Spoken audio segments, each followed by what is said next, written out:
I was home. I was home with my best bros. How is it that I came back to this place? American retired fire captain Bill Letson shares his near-death experience from 1994.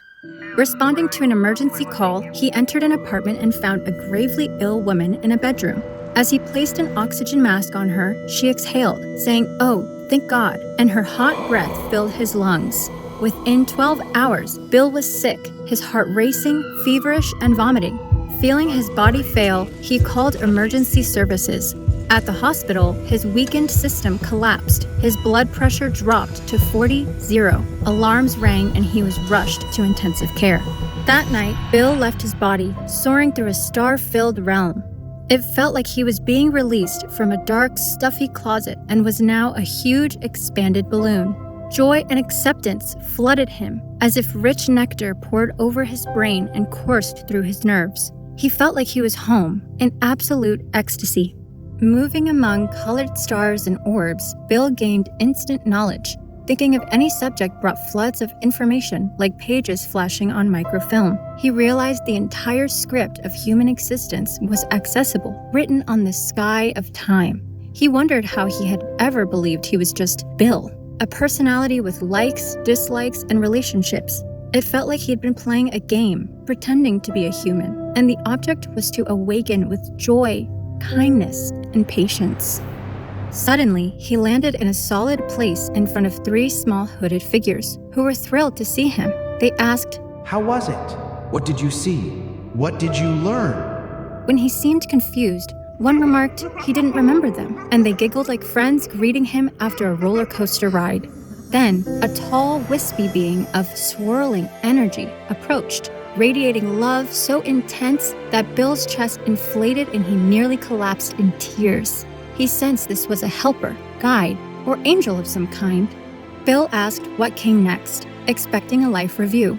The wispy being chuckled, agreeing, but instead of a traditional review, it was a show and tell, a tour of the dimensions of human existence. Bill had no major regrets and was ready to stay in heaven forever, but the being, like a father lifting a toddler, said, "That's enough. Time to go back." Bill protested, insisting his wife and parents would recover from his loss. The being firmly replied, "You're going back. You've got things to do, and they're important." The scene dissolved, and Bill felt himself falling through darkness back into his body.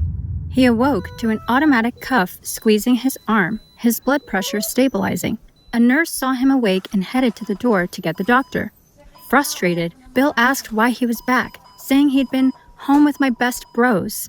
The nurse quipped, "Honey, you've been in limbo, but you fell out of limbo, and now you're back with us."